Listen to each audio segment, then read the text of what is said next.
കാട്ടുപന്നികളെ കറിവെച്ച് കഴിക്കാൻ നിയമമുണ്ടാക്കണമെന്ന ആവശ്യവുമായി സണ്ണി ജോസഫ് MLA. UDFന്റെ മലയോര സംരക്ഷണ പ്രചാരണ യാത്രയിൽ സംസാരിക്കവെയാണ് MLAയുടെ പരാമർശം. നിയമപരമായി വെടിവെക്കുന്ന കാട്ടുപന്നികളെ മണ്ണെണ്ണ ഒഴിച്ച് കത്തിക്കുന്ന സ്ഥിതി മാറണമെന്നും MLA ആവശ്യപ്പെട്ടു.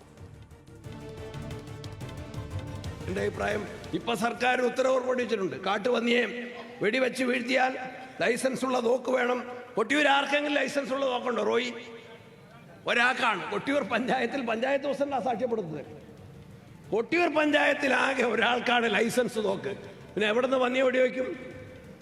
എൻ്റെ അഭിപ്രായത്തിൽ CP ജോൺ പന്നിയെ വെടിവെച്ചാൽ അതിനിപ്പം മണ്ണെണ്ണ ഒഴിച്ച് കുഴിച്ചിടണം. എൻ്റെ അഭിപ്രായത്തിൽ അബു മണ്ണെണ്ണ ഒഴിച്ച് കുഴിച്ചിടുന്നതിന് പകരം വെളിച്ചെണ്ണ ഒഴിച്ച് കറി വെക്കണം. ഞാൻ ഈ യോഗത്തിൽ പരസ്യമായിട്ട് ഞാൻ പ്രതിപക്ഷ നേതാവിൻ്റെയും KPC പ്രസിഡന്റിന്റെയും UDF കൺവീനറുടെയും കക്ഷി നേതാക്കന്മാരുടെയും AIC സെക്രട്ടറിയുടെയും സാന്നിധ്യത്തിൽ പറയുന്നു, UDF വന്നാൽ വെളിച്ചെണ്ണ ഒഴിച്ച് കറി വെക്കാൻ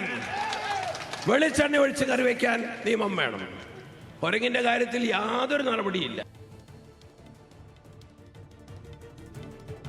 വിവരങ്ങളുമായി നിഖിൽ അളവൂർ ചേരുന്നു. നിഖിൽ, മലയോര ജനതയുടെ ഒരു പൊതുവികാരം തന്നെയാണ് അദ്ദേഹം അവിടെ പങ്കുവച്ചത്, അല്ലേ?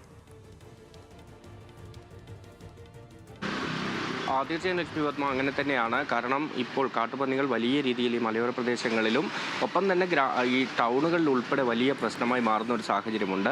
നിലവിൽ ഈ കാട്ടുപന്നികളെ വെടിവെച്ച് കൊല്ലാൻ നിയമമുണ്ട്. അതിന് തന്നെ നിയമപരമായ കാര്യങ്ങൾ ഒരുപാട് പൂർത്തിയാക്കേണ്ടതുണ്ട്. അങ്ങനെ പൂർത്തിയാക്കി കൊന്നു കഴിഞ്ഞതിന് ശേഷം അവയെ മണ്ണെണ്ണ ഒഴിച്ച് കത്തിക്കണമെന്നതാണ് നിയമം. അതിന് പകരം ഈ കാട്ടുപന്നികളെ പിടികൂടി ഭക്ഷിക്കുന്ന തരത്തിലേക്ക് അതിന് നിയമസാധുത വരുത്തണം എന്നൊരു ആവശ്യമാണ് സണ്ണി ജോസഫ് MLA ഏതായാലും UDFന്റെ മലയോര സമര യാത്രയുടെ കൊട്ടിയൂരിൽ നടന്ന സ്വീകരണ പരിപാടിയിൽ പറയുന്നത്. നമുക്കറിയുന്നത് പോലെ നിയമസഭയിലടക്കം ഈ വിഷയത്തിൽ ഏറ്റവും സജീവമായി ഇടപെടുന്നയാളാണ് സണ്ണി ജോസഫ്. ഇക്കാര്യത്തിൽ UDF അധികാരത്തിൽ വന്നാൽ അങ്ങനെ ഒരു നിയമം കൊണ്ടുവരണമെന്നൊരു ആവശ്യമാണ് സണ്ണി ജോസഫ് ഏതായാലും ആ സമരയാത്രയുടെ പരിപാടിയിലെ പ്രസംഗത്തിൽ നടത്തിയിരിക്കുന്നത്.